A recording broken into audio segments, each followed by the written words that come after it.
Yo, what's going on guys, Arekkz here, welcome back to another Destiny 2 video. Today marks the return of Crimson Days, Destiny's Valentine's Day event. It runs for the next week up until February 20th, and while some of the more recent events might not have been to everyone's liking, given how much stuff was gated behind Eververse, Crimson Days aims to do things right, rewarding players for actually playing the game and offering loot in exchange for participating in different activities. In other words, if you want all of the Crimson Days loot, you can earn everything through in-game activities and grinding. So with that in mind, I thought I'd put together a quick video to go over everything you need to know about Crimson Days, the loot, where you can get it, and anything else important. If you do enjoy this, then a like would be super appreciated, and be sure to comment down below and let me know what you guys think of the event. Have you got anything cool? And are you happy with some of the changes they've introduced this time around? Now, first things first, what exactly is Crimson Days? If you guys have been around since Destiny 1, you will likely be familiar with it, but if you're new, then it's Destiny's Valentine's Day event. The tower and the farm have been redecorated, there's new loot to earn, and there's a new Crucible mode to take part in. The Crimson Days Crucible mode is a 2v2 mode where your partner is your life, so to speak. During this mode, if you stay close to your teammates, your abilities will recharge faster. Meanwhile, if you stray too far from them, your enemies will get a waypoint to each of your individual locations. So this is, without question, a mode where you need to work together. It supports matchmaking, so even if you don't have someone to play with, you can hop right into the mode anyway.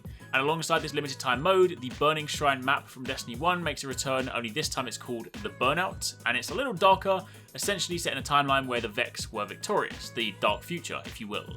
So that's in rotation if you dive into the playlist. And that's cool and everything, but at the end of the day, it's all about the loot, right? I mean, that's why you're playing, and as mentioned, all of the loot can be earned through gameplay.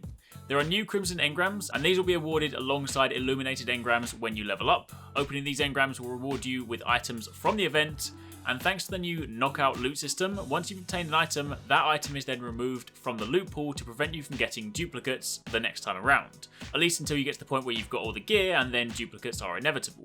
There are also no caps on engrams you can earn during the event, so if you want to sink a load of time into grinding for them, then you can.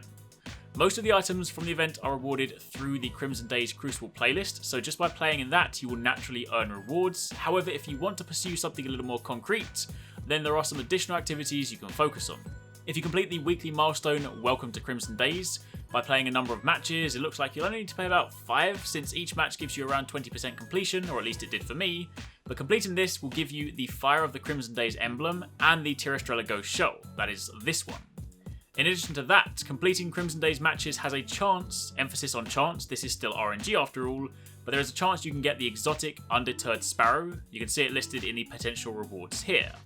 If you complete either the Leviathan raid or the raid lair Eater of Worlds, then you can get the Dieselpunk exotic ornament for Wardcliff Coil from the final chest. And if you complete the Nightfall Strike, you will get the Flaunting Dance emote.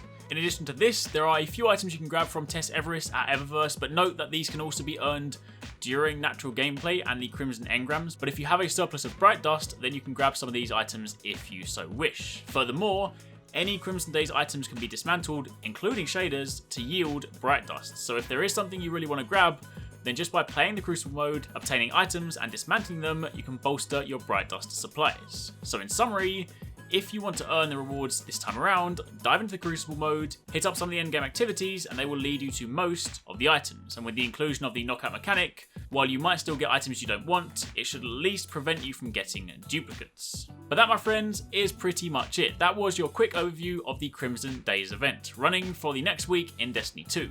If you have any questions, by all means let me know down below, but otherwise, thank you very much for watching, take it easy, catch you next time, peace out.